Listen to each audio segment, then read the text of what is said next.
Hi, my name is Howard Ratan. Welcome to the shop. Grab a coffee, come on in, sit down. Today I'm going to be talking about the evolution of my 100 square foot Microshop over the last 5 years. I'm just going to kind of do this as one of those director's commentary things because I don't know how else to do it.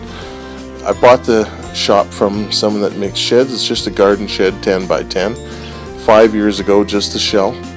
And I started out in the middle of winter, 20 below, and I was putting in insulation and wiring and tuck tape to make sure that the vapor barrier was all sealed in. You can see there I didn't leave any ventilation between the insulation and the roof, which a record snowfall years is bad because I get ice dams I have to watch.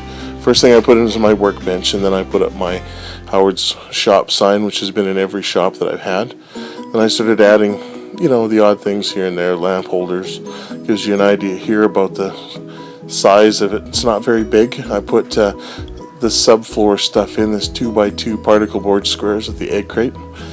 The center of my shop is my tool rack. I searched tool rack on Google and came up with this book and this picture here of which I modeled my tool rack off. And then I began to build that. It's just simple Baltic birch construction, and at the time I didn't have a lot of tools out of storage, so I just sort of built it with what I had really handy. Then I, of course, you need a clamp rack and a lumber rack. Then, of course, gradually I started adding things like a shelf for my antique planes, and the first two machines in the shop were my old sliding compound miter and my old bandsaw. You can see that it was pretty sparse inside that shop for a while. But of course then I started pulling things out of storage and it starts going everywhere, and you end up at the beginning, with plastic buckets, and storage is always a problem in a little tiny shop like what I have. And as time goes on, you'll see that I've got a propane heater, not a good thing. Too much moisture. I decided to carve myself a sign. I've carved quite a few signs in the past, but I've never carved one for myself. And of course it sits over the door. Here's a shot of my workbench about 2 years in. You'll see that things have become a lot more cluttered. The plastic buckets replaced with a stand. This is a look at the sign I was carving when it was done, just in case you were wondering. I recycled this cabinet and had to buy a new lathe. I spent months trying to fix my old one and ended up having to buy a new one, so I bought a smaller lathe so it fit in the shop better. And you can see here that, of course, every wall is starting to get covered. I've got things stored everywhere, like these sawhorses which sit behind the miter saw. Shop's not always clean. Looks like this a lot. This was a real mess, but the nice thing about a tiny shop is it doesn't take long to clean up. I brought my old planer in out of storage, but I have to shoot the boards through the door because I don't have a lot of room. Also takes care of the chips.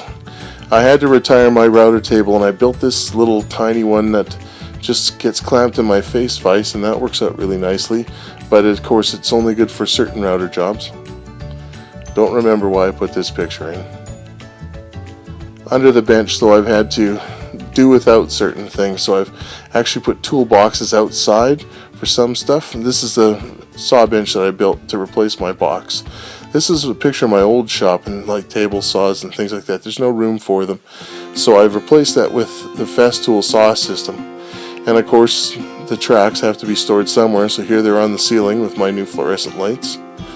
And I added a bunch of other new a bunch of new lights over the bench too. The thing the drill press sits on ended up eventually getting drawers in it, because the more stuff you bring in, the more space you need. And you can see here that clutter. Brand new bandsaw, that's been there about 3 years. I replaced my old tool bag with this one. Much better, holds more stuff, so same amount of space, which is very nice. I use radiant heat to heat, and last winter I got this little controller to help me control the temperature. Now this is my new cyclone dust collection with Festool vac, and that's going to cause me problems. I'll have to make a video about that later. And I needed a jointer, so I found this antique, or old at least, beaver jointer, and I had to build a stand for it, but there's no space in my shop for a jointer, so I found a way to hide it under the bench. There's a video on the list about that. And then of course you just add more and more things, and things get more cluttered. So you can just see the gradual progression from nothing in the shop to far too much, it seems. Anyway, thanks for watching.